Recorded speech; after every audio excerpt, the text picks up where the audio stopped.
Hi, everyone. Good evening. We're gonna let folks show up a little bit and then we'll get started.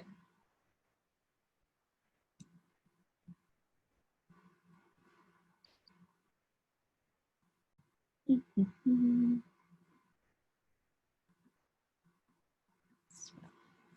right, good evening, everybody, and welcome to tonight's live online author event with Greenlight Bookstore. I'm Jackie from Greenlight Bookstore, and we're super excited to host tonight's event with Little Old Lady Comedy, Friday of night of readings and stand-up. We are delighted to have some comedians from all over the country, and so that's one of the nice things about being online. And I'm just, I will hand it over in a moment to Mary Cella, a little old lady who will be your host and MC this evening. Before we start, I just want to say a huge thanks to Mary and her crew of funny people for making this happen, and to all of you for showing up. Though we're not able to host events in our story spaces, our community of creators and readers is still here, and we're super grateful for your support and for the chance to make space for conversation and connection. A few housekeeping things on Zoom. We're presently in Zoom webinar, so you can see and hear the speakers, but they can't see and hear you. They can see that you're here though, and you can see a count of fellow attendees on the top of your Zoom screen.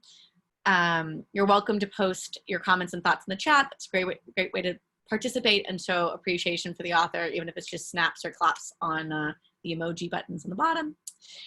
We're recording tonight's event, so look for audio or video versions on our social medias later on. And importantly, if you'd like to continue to see free online programming like this, and if you'd like to support Greenlight Books to continue to stick around as part of the community, buying a book is the best way to make that happen. You can shop online at greenlightbookstore.com. I'll put it in the chat in a moment, for shipping or for pickup. So wherever you are in the country, we are happy to help you read more things, or to stop into our store locations Tuesday through Saturday in Brooklyn. So our MC for the evening, like I said before, is Mary Cella. She's the stand-up comedian, writer, and co-founder, co-editor of Little Old Lady Comedy. Mary, please take it away. Thank you so much. Hi, everyone. How are you? Waiting for a response. Just kidding. And thanks for watching the show. I'm the editor of littleladicomedy.com, which is a website. It's a humor site, and we post all sorts of funny things, and you should check it out. And thanks so much to Greenlight for having us. It's a great bookstore. It's a great organization. You should shop from Greenlight. I actually do read. So I don't want to start the show with a brag, but I'm a bit of a reader. So I have some book recommendations. I will share throughout the show books you could buy from Greenlight, wherever you are in the country. My first recommendation is Weather by Jenny Hogan. Really wonderful book. I think it's a really good book to read right now, because if you're freaked out about COVID, then when you read Weather, you will instead be freaked out about climate change. So it's really been a good distraction for me the last 2 weeks of thinking about how nothing matters anymore, because the polar bears are going to be dead by the end of the century, which honestly is a pretty long time, but I think worse things will happen before then. Is this funny yet? No. Am I sharing information? Not really. I'm just kind of spiraling. I am in my bedroom, in case you couldn't tell. Not my childhood bedroom, but it does have that vibe, because I'm a very youthful person. As you can tell, I just turned 17. I am going to read a piece for you guys now. All the participants tonight will be reading very funny pieces they've written themselves, and hopefully you'll enjoy them. So I'm going to start with my piece, which the title is, may deceive you a little bit. Here we go. Hold on, as I struggle with technology. Can you still see me? Okay, good. Where'd it go? Oh boy, this is entertainment in 2020, is me clicking through my tabs trying to find things. But here, I found it. Are you guys ready? This is a piece I wrote a week or two ago, and I published on Little Old Lady. It's called Why I Decided to Turn 35. As explained, this is not a personal piece. I'm 17, so this is imagining what it would be like to age, which is something I haven't experienced and probably never will. Okay, here is the piece, Why I Decided to Turn 35. Unlike most women my age, I recently made the bold and controversial decision to turn 35, as in years old, not pounds. There's nothing controversial about being thin.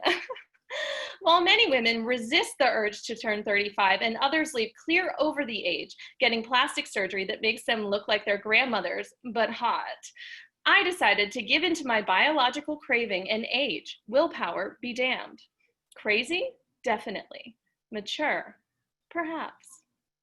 Why didn't you decide to stay 29 forever? Asked a friend shortly before the day that would mark my quick descent into female middle age. Because I'm 29.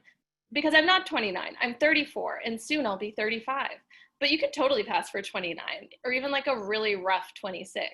Yes, but inside, I'm 34, soon 35.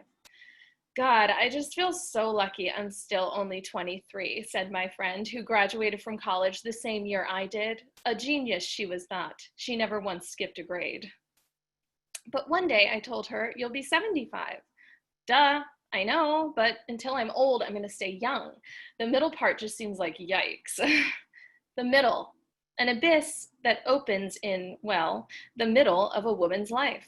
After she's enjoyed the perks of being young and fucking hot, before she's able to savor the respect afforded the elderly. What could possibly exist in between? Into this abyss I recently dove, through it I swim. I will not drown, I will kick, kick, kick, stay afloat through 36, 37, even 41, the dreaded age when fertility goes poof. But I turned 35 last year and it wasn't even a big deal, says another friend of mine. My kids threw me a party, and when I asked Timmy how old he thought I was, he said 100. He also thought I weighed 100 pounds though, so I wasn't even offended. I have not the heart to tell her the obvious, that she is no longer woman, but mother, and no one cares how old Timmy's freaking mom is. Rather, mothers of young children are assumed to be between the ages of 30 and 50, and therefore all moms of young children are both 30 and 50, unless they're rich as hell and have 15 nannies like the Kardashians, exemplars of modern womanhood. Mothers must be everything to everyone, and all at once. Is this not their constant complaint? 30, now 50. For my friend, there is no in-between. Yet it is through the dark sea of in-between that I now swim, kick, kick, kick, back up for air. I saw something under there. Integrity? Grace? I'll plunge my still taut body back under soon. I'll find it. I will. Oh, weird. So are you going to stay 39 for a couple of decades? Asked a friend who's like totally freaking out about turning 30. My aunt did that. No. In 5 years, I'm going to turn 40. Well, you can always change your mind. All the Kardashians are 39 now, including Kris, Kylie, and some people don't know this, but even Kendall. So it's like the age, you know? And they all look super hot and, well, exactly the same. So that's an option. Though I resist my friend's suggestion, I am now old enough, 35 years, to recognize that I can't predict the future. I can only dive into it, then tread, tread, tread through the open sea of the middle passage. Passage into what? The great beyond, 75, which may as well be 80, which is basically 90, which is dead, but she was like really old, so it's not even that sad. What will I find in these murky waters? Youth? No. Vitality? Certainly not. Respect? LOL. Wisdom? Perhaps. Experience? Certainly. Fish? Oh, hell yeah. Oysters? Now you're making me horny. Pearls? If so, I'll wear them when I'm 60, defiantly infertile, traipsing around my clean white kitchen in Nancy Meyer's linens, one marrow-clad foot already in a shallow but tasteful grave. A thought occurs. As I swim, swim, swim through these open seas, will I encounter others like me? I can only hope, and if that wish comes true and I spot another neither young nor old woman across the horizon, I'll yell in my mightiest adult woman voice, "Hey, you look great, girl!" Until then, kick, kick, kick, up I go to break through the surface and inhale the salty air. Perhaps my rapidly deteriorating eyes are playing tricks on me, but it was confidence, I think, that I saw down there. Impossible, and yet I'm almost certain. As I lie on my back and float across the deep, dark middle, I wonder, 35, how could it be when I still feel 17? Okay, that was my piece. Could you guys hear me? Because I couldn't see anything. Oh, thanks for listening. Okay, as we go through the show, I'm going to talk to the other participants. They're going to read their work, and we're going to have fun. So our first performer tonight is the associate editor of Little Old Lady. She's my partner in crime. Her name is Marisela Gonzalez. Hello. Hey everyone. How are you? I'm good. I am noticing that it is getting a little darker out, so I'm concerned again with my light. You look great. So I'm gonna try this again.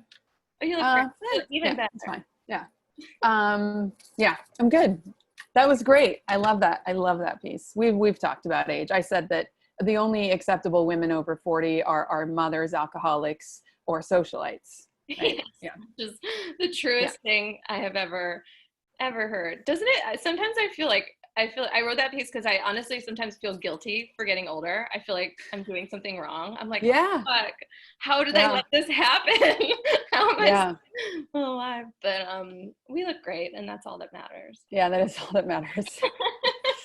Okay, I have a few questions. First of all, what's the best thing you've read recently? It doesn't even have to be a book. It could be like a tweet. It could be anything. Best thing I've read. Damn it. I have a feeling it's,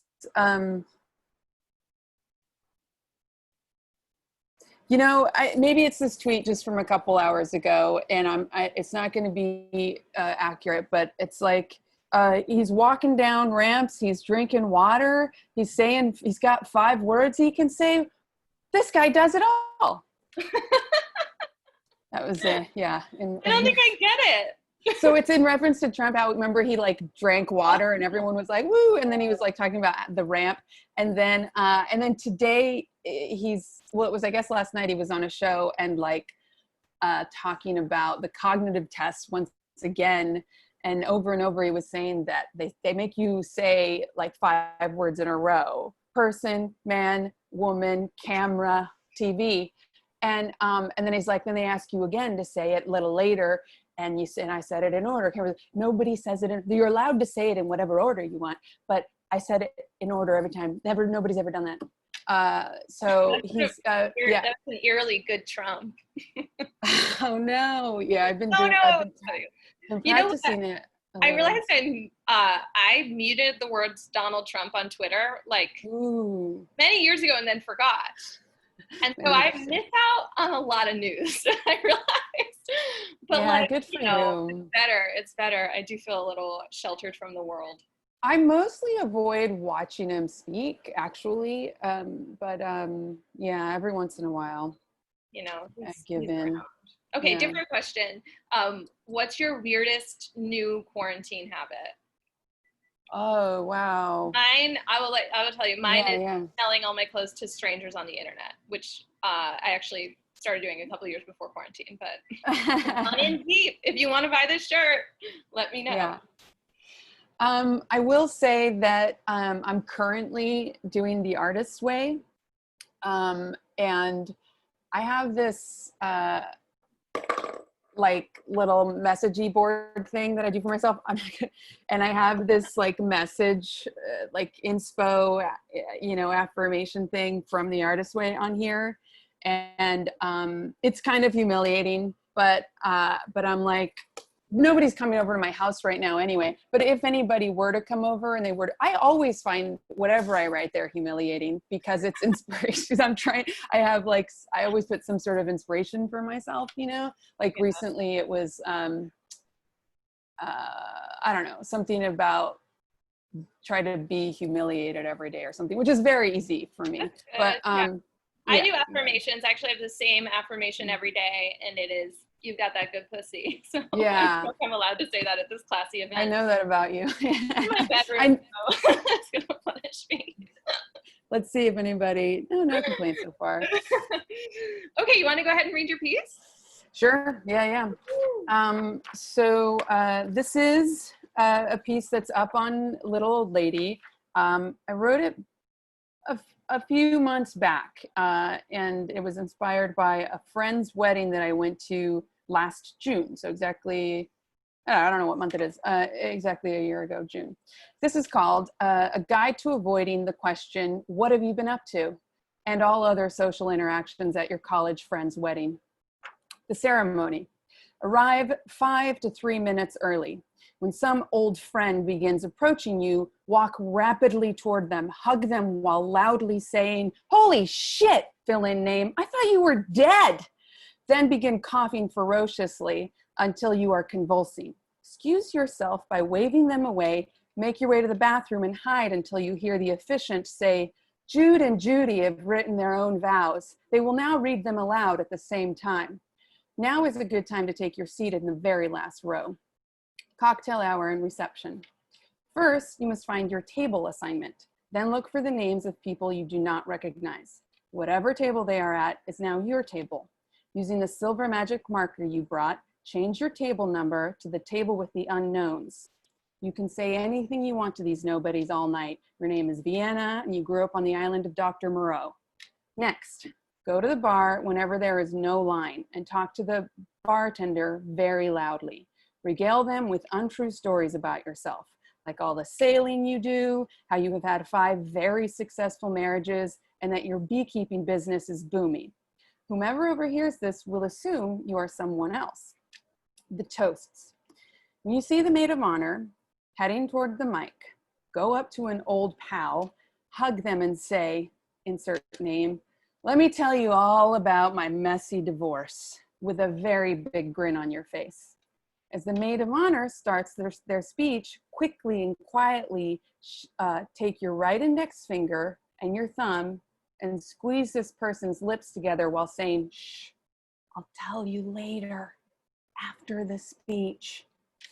When the best man heads towards the microphone, spread your arms out wide and walk over towards some other college friend. Give them a big hug and say, "I'm so sorry that I cheated on you back in college. I was high all the time." As the speech starts, take this person's face into your hands, kiss them on the forehead and whisper, "Water under the bridge." Dinner. This gives you a little bit of respite, but not much. Your best recourse is to eat voraciously, as if you've not eaten for weeks. Never touch your utensils. Use only your hands or dip your face down to the plate, taking the food with your teeth into your mouth. Chew loudly with your mouth open. Add a very loud belch at the end for good measure. If you can fart on command, now is the time. And then say loudly, "That was good eating." The couple's first dance. As you stare blankly at the couple, someone has made their way over to you and has put their arm around you. As they begin to form the sound of your name, you must thrust your head into their chest pretty hard and begin sobbing pretty hard. This person will pull you away from the crowd and say, there, what's the matter, old buddy?" At this point, pull yourself together just barely and say, "I knew I wouldn't be able to handle a wedding so soon after. I need to step outside for a minute, you understand." They will nod in an understanding, even beatific fashion as you make your way outside. Standing outside, you spot some bushes. You jump into them and wait for the smokers to go back inside. Once the coast is clear, you jump out of the bushes, covered in poison ivy. You run inside screaming, "Look, I have poison ivy, I have to go now!" Ah! Laughing maniacally at the fact that you now have a truthful excuse to leave. Ah, sweet relief. Thank you. Great. I'm seeing lots of LOLs and claps in the comments. Thank you. That was great. The part that really stayed with me was, I wish I could fart on command. Yeah, I think many people do. Mm-hmm. Wow, good for them. Yeah. Okay, No, many people wish so. Oh, yeah. I was like, who are these people? I don't know. Hey, got a lot. Thank you. Okay, thank you. I'll see you soon. See you soon. I'm not leaving. I'm muting. Yeah. Okay, our next performer tonight is a very funny comedian based in San Francisco. Give it up for Sara DeForest. Hey, Sara. Hello. Can you hear me? Yeah, I can hear you. How are you? All the way across the country. Yeah. Like a telephone. Do you ever try to do that when you were a kid? It's like a telephone. Yeah, it is like a telephone. Right. If that's what you want to call this, yeah. Did you ever like do two cans and try to tie them together with a string? That's Of course. I'm from a very rural area, a very small. Yeah. That's what we use as telephones. Right after you've played kick the can. Yeah. How's it going in San Francisco? Things are good, I guess. What can you? Yeah, I mean, I feel like San Francisco, like Bay Area, has been, kind of on top of things COVID wise, but it's still just like slowly going up. It's without decreasing. It seems like New York is in a much better place now. Yeah, because when you hear right. Sirens all day, you kind of stay inside. Yeah. Are things open there? Like, are restaurants and stuff open? It's like for outdoor dining. Okay. Yeah, but I know I've been kind of just staying inside too. Yeah, I'm like, as everyone. I'll melt, especially now that it's hot here. I go outside and I'm like, I'm melting. I'm a witch. So what's the best thing you've read lately? I feel like I've been consuming a lot of content over the last couple months. I actually reread like most of the Harry Potter series. Have you heard of it? It's no, I haven't. Really good stuff. It's still good. I think it'll be good. It really does hold up though. I actually feel like I enjoyed it even more as an adult. It's like, damn, that's just good storytelling. But it's also awesome as like an escape, like to read more fan. And so then that got me into kind of a more hardcore fantasy series called The Name of the Wind. If anyone has heard of that one or read that one. It's like a little more like, I think like nerdier, more kind of magic-y than Harry Potter. When you said hardcore, oh yeah, someone in the audience knows it. So I read the first two. Someone in the audience was like, he needs to release the third. Yeah, everyone's. He's got 2 books out, and so those are good. I would say fantasy is good quarantine reads because it's just kind of makes you forget everything that's happening. That's smart. That's good. Okay, I have another question for you. What's the first thing you're gonna do when it's like safe again to do anything you want? I feel like in the beginning of quarantine, I was like, I cannot wait to go get my eyebrows waxed. And now I'm just like, fuck it. I'm never waxing my eyebrows again. I'm like, that's not what's important. Now I just like, I want to go on vacation. I want to like go to Hawaii or something, nice. I just go somewhere like relaxing and beachy and get out of my apartment. Yeah, that sounds really nice. I was going to say, I think the first thing I want to do when it's safe is stand-up comedy, which for the viewers who don't know, that means going into a basement with a bunch of 22-year-old men who hate me. So that's really what I'm doing right now. I am missing it, but that's also what it really is. Makes you nostalgic for those days. I know. Okay, Sarah, want to read your piece? Yeah, I'll do it. Go for it. Okay. This one is called, "This important looking mail will remain on my kitchen table till I die." Day 1. I got a letter in the mail today. The envelope said, "Urgent, open immediately." That must mean it's important. I opened the important looking letter, and right at the top was a warning: response due in 15 days. Some people get stressed out by letters like this, but I have a system. I keep all of my important looking mail where it belongs, on my kitchen table, where it will remain until I'm ready to deal with it or until I die, whichever comes first. Day 3. My dentist sent me a bill today, but the only way to pay it is to send a check in the mail. That puts me in a bit of a pickle since I don't want to do that. I'll just keep the bill on my kitchen table until I figure out the complexities of our postal system. I decided to try to read that other important looking letter, but as soon as I saw, "This is a notice from the Franchise Tax Board of California," my eyes just glazed over from boredom. I'll try again later when I'm not so busy looking for stamps. Day 4. State Farm mailed me an account statement today. Is it the same one that they emailed me last week? There's no way to know. I guess I'll make use of their letter by cutting it into a paper snowflake and taping it to my wall.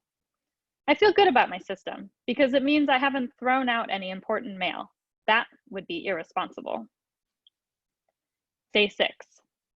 Today I received a letter from my health insurance provider that said, "This is not a bill," which would be less confusing if it didn't also contain a list of charges and the total amount I owe.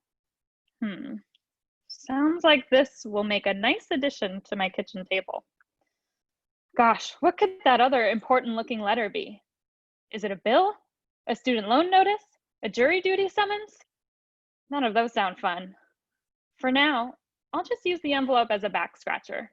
It gets to all those hard to reach areas. Day 8.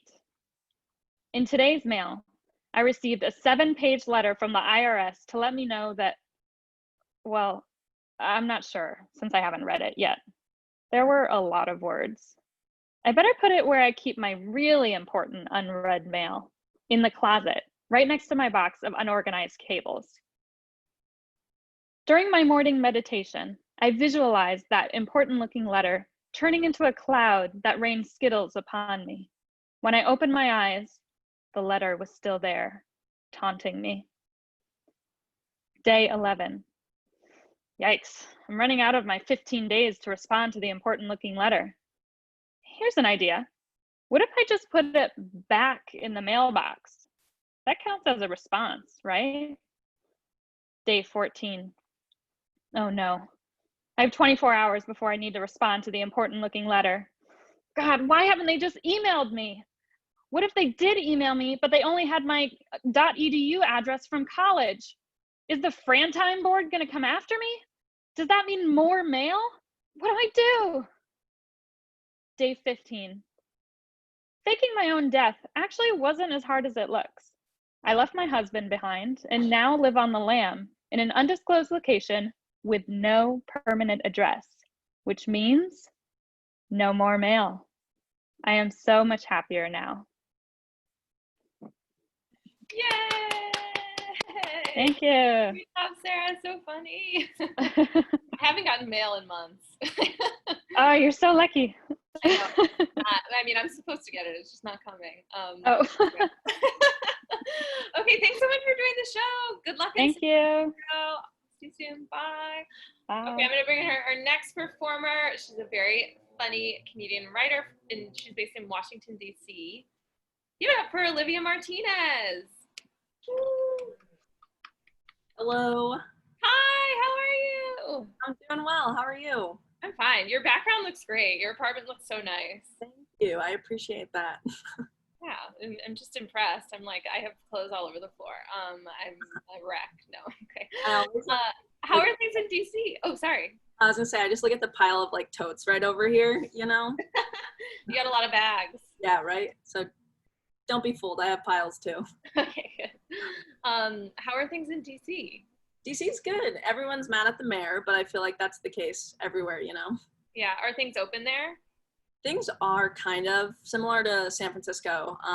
You can like dine outside and people are like definitely doing that, but otherwise like you can't really gather in like big crowds or anything. Okay, that's good. Boy, would I love to gather in a big crowd right now. No, just kidding. Something I sure don't miss. Even sounds nice. Yeah. What's the best thing you've read recently? I'm reading a collection of short stories because I'm a slow reader, so it's hard for me to get through like a full novel, you know? Yeah. But I'm reading Stories of Your Life and Others by Ted Chiang. It includes the short story that the movie Arrival was based on, but like, oh, I liked that movie. yeah, it's honestly like not even the best short story in the collection. So if anyone's like semi into sci-fi, I'd highly recommend. It's pretty good. Cool. A lot of or I guess there's a difference between sci-fi and fantasy. This is why boys don't like me. I was gonna say men. I was like, definitely boys. Anyway. Okay, I have another question. What's the most elaborate thing you've like cooked during quarantine? Oof, I really had the goal of learning how to make tamales, and Takes hours, right? so long. Like, it took me like all day, and I remembered making them like as a kid with my family, but I was like, I gotta know how to do this on my own. And halfway through, I was like, I'm never doing this again. I thought you were gonna say you quit and just like, no.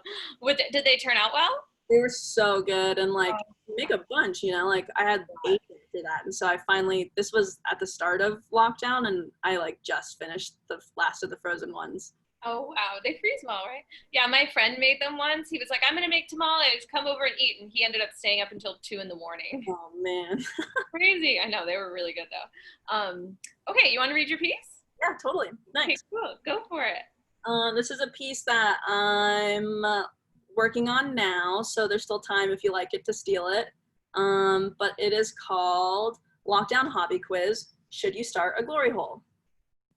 Has all the extra time on your hands during lockdown made you want to start a hobby? And do you also find yourself asking, should I start a glory hole?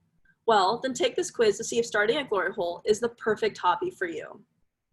Question number 1. Are you good with your hands? Then consider making dioramas. Check Pinterest for fun diorama inspo like the Rose Motel from Schitt's Creek. Are you good with your hands and your mouth? You were meant for a glory hole. Question 2. You might be wondering, shouldn't I just take up like cross-stitching?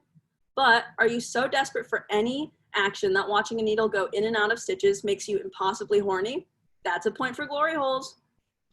Question 3. When looking for a way to pass the time, how important is a sense of human connection on a scale of 1 to 10?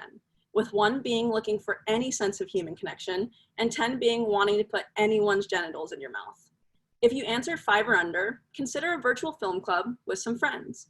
6 or up, looks like anonymous public sex just might be a fun and safe way for you to pass the time. Question 4, for your hobby, do you want more of a solo type activity? Then consider jumping on the new hobby trend of making your own polymer clay earrings. You can even customize them with cutie designs of your favorite things like cacti or mimosas.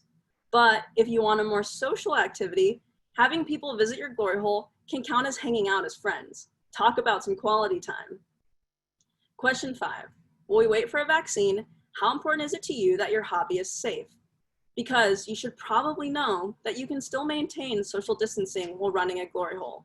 Plus, your partners can even leave their mask on. Just be careful with the hand sanitizer. Question 6, are you looking for something to just keep your mind busy or for an absolute thrill? If you're looking to unwind, get your inner grandma on by learning how to knit or crochet. Want something more exciting? A glory hole will literally keep you guessing. Now, look at your answers and ask yourself, where's the nearest barrier I can carve a hole into? Or, if you want to be a nasty little hobby slut, you could consider taking up baking. Is that it? Woo! I have been thinking, I was like saying to my friend the other day, I need to pick up a creative hobby that like uses my hands or something. This is perfect. I mean, maybe I wouldn't use my hands, but you know, it'd be physical. Right? Something to take the time. Yeah, that was great. Thank you so much. It was nice to almost meet you in real life-ish. This is as close as we get these days, right? Yeah, well, thanks so much. Of course. Thanks for coming on the show. Bye. Okay, our next performer is great. She's in Chicago. She's a very funny writer. It's Jessica White. Hi. Hi. Hello. You go by Jessie, right? Yeah, I'm a Jessie. Okay. Okay, you know, on a Zoom, I'm Jessica. You know, whatever. Let's get casual. I'll call you Jessie. Thanks. How are things in Chicago? Yeah, I don't know. I feel like I get a really bad exposure to it because I work at a hotel that's still operating. So I'm like, I'm in the weeds, you know, I'm like figuring it out. Yeah. So Are people staying there? you know, yeah. Yeah, it's wild. Crazy, you know? I don't get it. God. Oh my God. Oh, yeah, and they're great people. They're wonderful people. Yeah, they're probably the worst people in the world. Maybe, you know, maybe. God, I We might hear about it. Oh my God, I'm like getting like heart palpitations. Well, I'm glad you're okay. Me too. Have you had time to read? I mean, you must be stressed out. Have you been able I'm not, you know, I'm at this point, I'm like getting into it, and I've like got a system for like curbing the dum-dums. But But actually, like, working at the hotel is kind of what sparked this piece getting written, so it's perfect. I've gotten a lot of very interesting people come in, like, to ask very good questions, like, very important questions, like, do you have a mask I could borrow for a second? Where's the waffle maker? And my personal favorite is a man who called in. He was like, hi, I have a reservation in September for a Chicago Cubs game. Do you anticipate that COVID-19 will be done by then? And I'm just like, right. So, you know, in a way, this hotel has become a little, you know, hell on earth. And which is why I bring you what I've, you know, written for you today, which is a recent press release directly from hell. So here we go. 1 second. I'm sorry? Do you want to just get into it? Yeah, let's do it. So this is called I'm the Devil, and These Aren't My Advocates. Hello, everyone. It's me, the Devil. Some of you may know me as Satan, the Serpent, Lucifer, or maybe the King of the Bottomless Pit. I have many names of which you might know me by, but unfortunately, you've most likely heard of me recently due to some supposed advocates of mine mentioning me. I'm here today to clarify a few things directly from the kingdom of hell. Those aren't my advocates.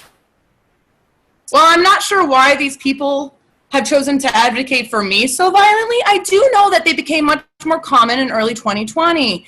It's been quite the busy year in hell, you have to understand, but I wouldn't be the eternal prince of darkness if I didn't defend myself against these recent transgressions and bring truth to the light. Just the other day, I caught wind of an imbecile in a Tampa bar whisper to his friend, I'm not trying to ruffle any feathers, but just to play devil's advocate, destruction of property isn't necessary. I mean, these are public businesses. So let's break that one down, shall we? As the lawless one in your text, it should be obvious that I love a little destruction of property. It builds character. Did you guys hear about what I did to that Job guy? His crops and herds and even his entire family was destroyed by the best of the very best. Me. And wouldn't you know, Job was better off for it. Even got an entire book in the Bible about his life. You're welcome, Job. You're welcome. Then this woman in a nail salon that opened back up today in Dallas. How long do they expect people to just stay home and remain in fear? My kid is going to be so far behind, and I mean the economy. I'm just going to be devil's advocate here. This woman, while claiming to be an advocate of mine, is truly just being price gouged by her nanny, something I will admit to playing a small role within. But she doesn't care for the economy. She doesn't care for her child's development, nor the poor nail technician scrubbing at her bunions below. She just hates wearing a mask. An important note on masks. I am the father of all torture and suffering, but I've never seen someone wallow in pain more than these so-called advocates of mine who are against wearing a mask in public. Had I known this was so devastating to the ignorant, I would have been providing masks at the entrance of hell a long time ago. Speaking of which, that reminds me of possibly the worst idiot with my name in their mouth. Just playing devil's advocate here, but God in the Bible says all lives matter. God in the Bible says, except he didn't. Where does this sad sack of sludge get off on having my name in her mouth while referencing the spineless asshole in the same sentence? That putrid book says a lot of things, but all lives matter is a huge stretch, even for me, you guys. From the beginning of time, you have all struggled to actually consider the lives of anyone, let alone everyone. And I mean, I've watched it. I was there, I'll admit. I figured that once the Crusades were over, you would have settled all this bigotry, prejudice, racism. However, you've proven throughout the countless wars and prolonged plagues that you don't think all lives matter. You're simply afraid yours might matter less. And I know, because I know all of your fears. Thank you all for listening and taking my word for truth. I know there's sometimes some confusion about me being truthful, but I'm exercising a little honesty for this important occasion. I am Satan, the Lord of Hell and King of Sin. I've been around since the dawn of millennia and will be here till the end of days, commanding an entire legion of demons until chaos takes complete control over the world. And I'd appreciate it if no one attempted to further assist in the end of humanity with questions about protests and plagues and waffle makers and otherwise. I've got the collapse of humanity covered. It is literally my job. I am not in the need of any further endorsement at this time. Thank you.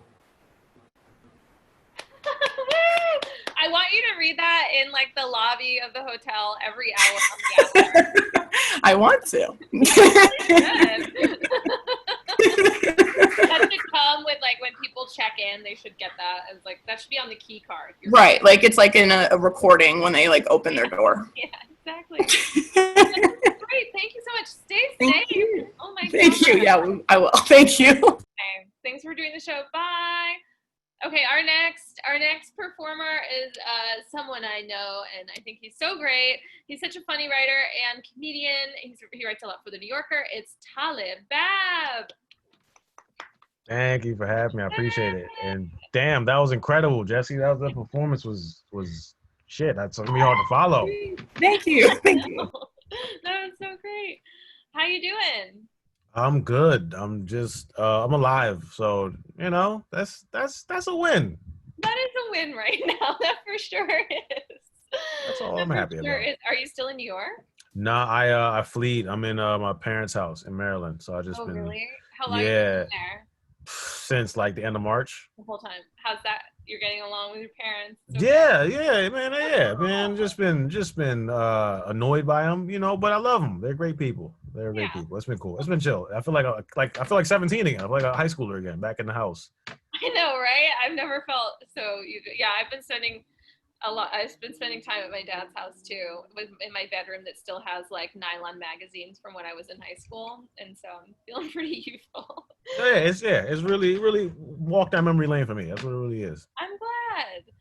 Have you been reading? What's your favorite thing you've read recently? I just finished this book called Black Rage. That was really good. And actually I think about it, at this quarantine I had finished I bought like the last time I was at Greenlight Bookstore for this show, I think it was this show, I had bought Howard Stern's like autobiography, like not autobiography, it's like a collection of all his interviews, like a bunch of different celebrities. I and remember you everything. buying that, and I was like, tell me how that is. Yeah, finally finished it during quarantine. There was 500 pages, and I finally sat down and read it. It was cool. It was some interviews that were good, some interviews that I didn't care for, but it was interesting. Do you have a favorite interview or like one that sticks out from that book? Jada Pinkett Smith was really good. Oh, cool. Dave Chappelle was really good. A couple good ones. Yeah, some interesting people. That's good. Okay, I have another question for you. When was the last time you wore pants or shorts with a zipper? Pants or shorts with a zipper? Shorts with a zipper? Damn, it's been a minute. I wore pants with a zipper like a couple weeks ago, but it was for an audition, so I won't even count that. Like to go outside.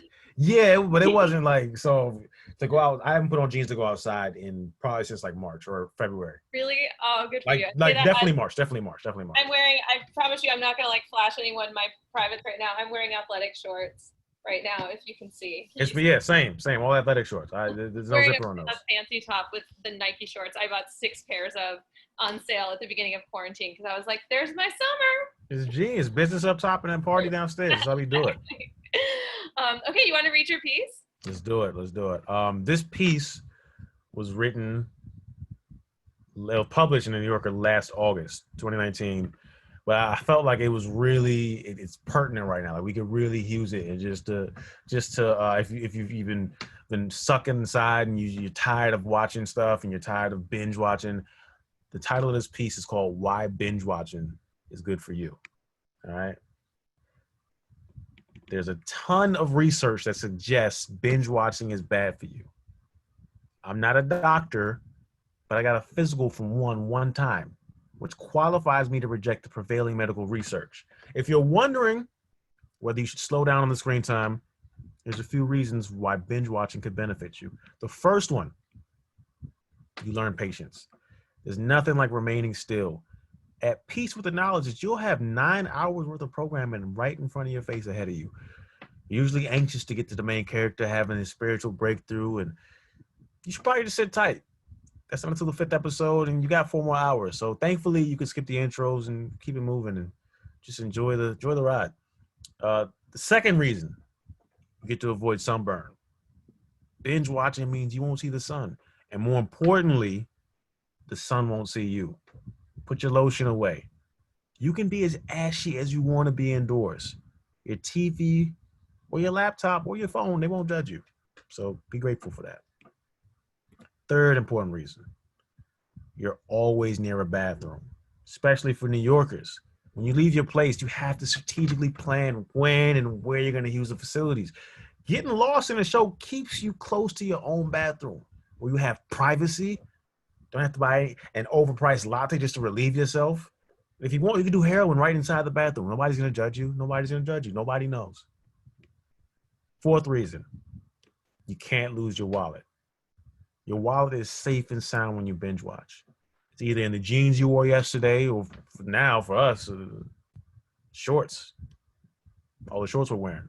Or you lost it earlier in the week, but you can't misplace it while you stream your favorite comedy or drama. Fifth reason number 5, you'll be spending quality time with somebody you don't hate. If you don't hate somebody, you should spend quality time with them. And everyone knows the best way to spend quality time with a person is by watching stuff on a streaming platform together. Since you're watching TV, the two of you won't talk much, which limits the chances of you suddenly realizing you kind of hate the shit out of them. That's what's important about that. Keeps everybody quiet. Number 6, you won't run into your ex. Hunkering down and binge watching safeguards you against awkwardly running into your ex. You don't have to worry about dreadful small talk and lying about how great you're doing in life. Of course, this could take a disastrous turn if your ex happens to guest star in the show you're watching.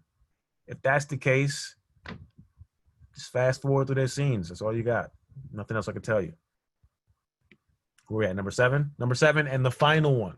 It's very important for everybody binge watching and trying to keep the COVID numbers down. All right, staying inside. You won't get hit by a car. Have you ever seen a car inside your apartment? Oh, wait. Exactly, you haven't seen one. A Honda is not climbing up to a 4th floor walk-up. Hell, with the muscle trophy from all the binge watching, you barely can do that. So stay inside. Thank you. Woo! That was great. I have never seen a car in my apartment. I feel like you knew COVID was coming, because the New York City public restroom thing has gotten so much harder. It was already hard. Really? Oh, it makes sense. No, I haven't, but I've just been holding it. Oh, you might. Hey, look, I wouldn't judge you if you did. I've been doing it for my whole life. Why can't you? The one thing I envy about men. Thank you so much. It was good to see you. Tell your parents we all said hi. Well, thank you for having me. I appreciate it, y'all. And shout out to Greenlight Bookstore. Hopefully we buy some books. Yeah, buy some books. Buy the Howard Stern book, or Black Rage, or anything else you mentioned, or anything you want. Okay, thanks, Talib. Bye.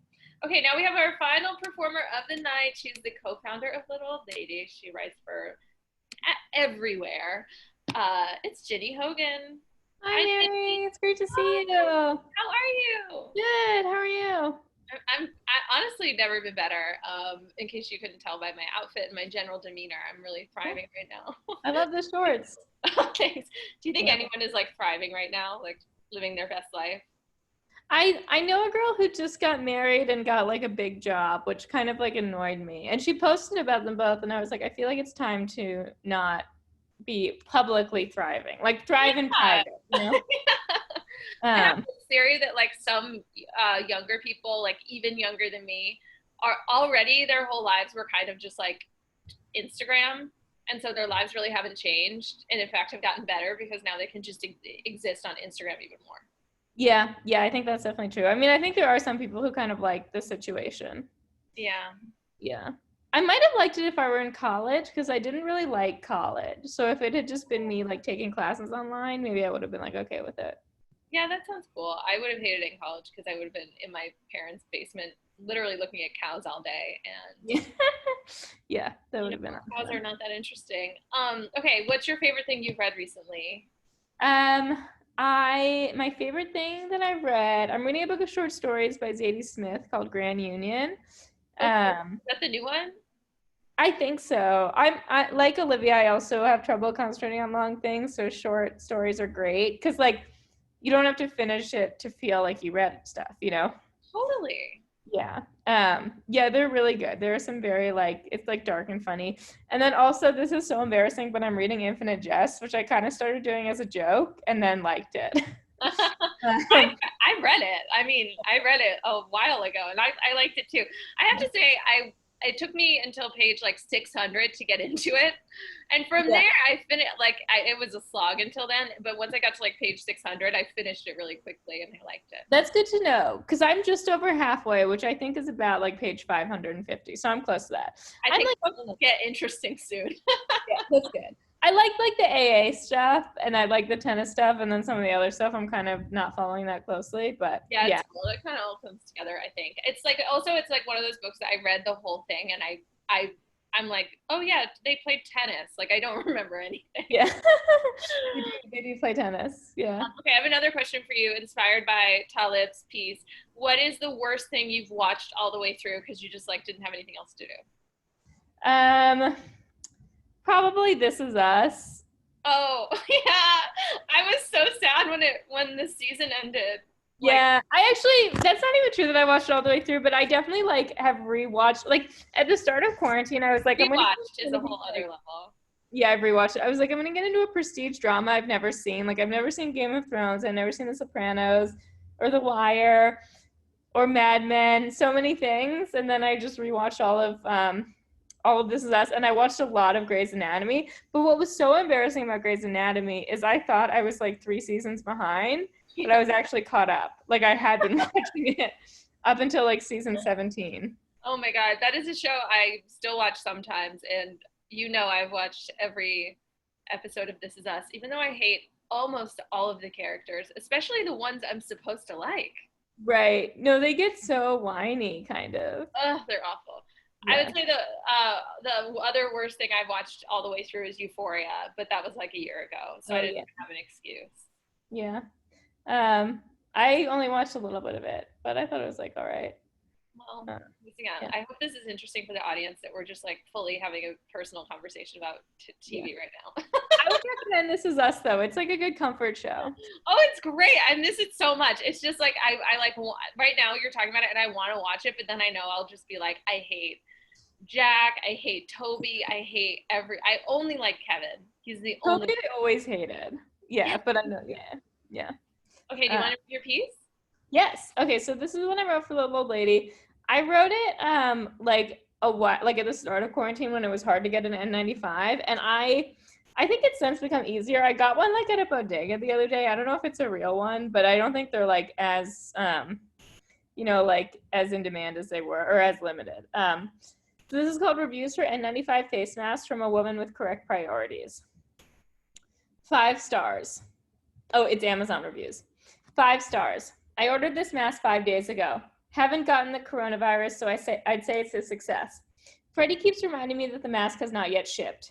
Still, the fact that we're chatting so much suggests he's interested. 5 stars. 4.5 stars. I posted a picture of a screenshot of the mask on the Amazon site. Caption, didn't realize global disasters could happen to me. And it got 42 likes, an all-time high. The only problem is Freddie texted to say it's the wrong one. Apparently, this mask is part of a children's Halloween costume. It's not an N95. He claims the whiskers should have made that obvious. Sorry, I thought maybe hospital workers wanted to have a little fun. Still, a generally positive experience because it means Freddie feels close enough to me, following our 3 amazing dates, to playfully call me dumb. 4 stars, a mostly good experience. I have no idea when the mask is coming, which means I have something to look forward to every day besides peanut butter. Also, Freddie didn't ignore my text asking if he'd seen Tiger King. He hasn't. He did ignore the one suggesting he should see Tiger Kings, but you can't eat the cake too, you know? I'm also eating cake with my peanut butter. 3.5 stars. My only gripe with these masks is that they didn't have a pink one. I know there are more important things to worry about right now than my skin tone, like my weight, but pink is Freddie's favorite color. Still a pretty good experience because Freddie has watched all 14 of my Instagram stories.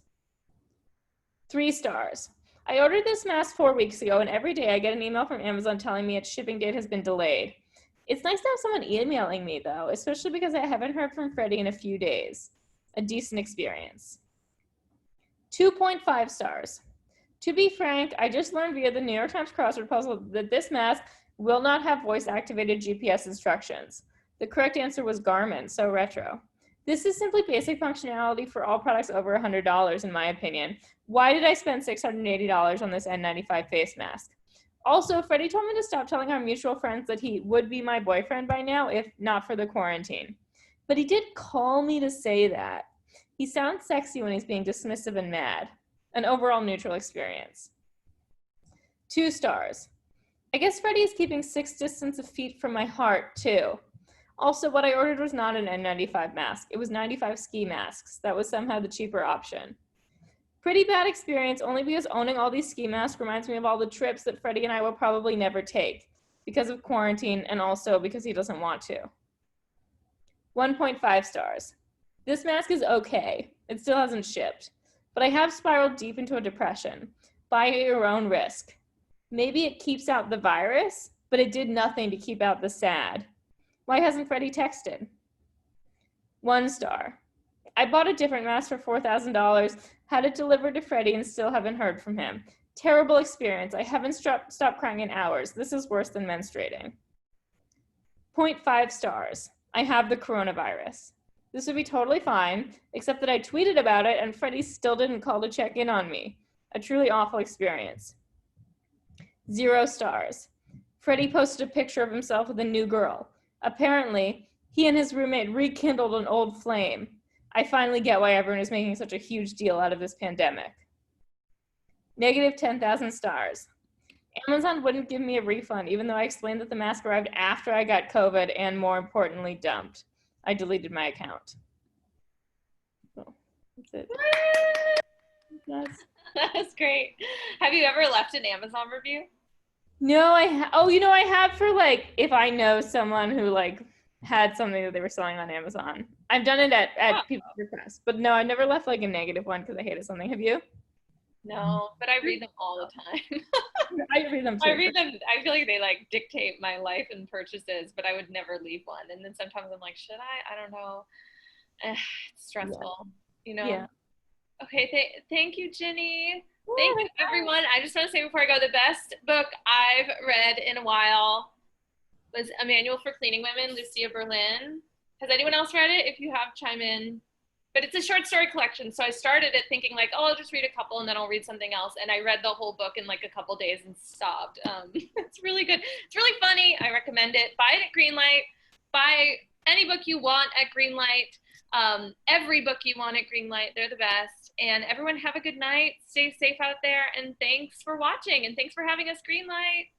Thank you so much, Mary, and all of the hilarious folks. We're super happy. There are lots of links in the chat to all the different books they were talking about. You can also just buy whatever you want from us. We would be happy to help make other recommendations. And thanks, everyone. Have a really lovely night. Bye. Thanks, Greenlight. Thank you. Have a good night. Thank you.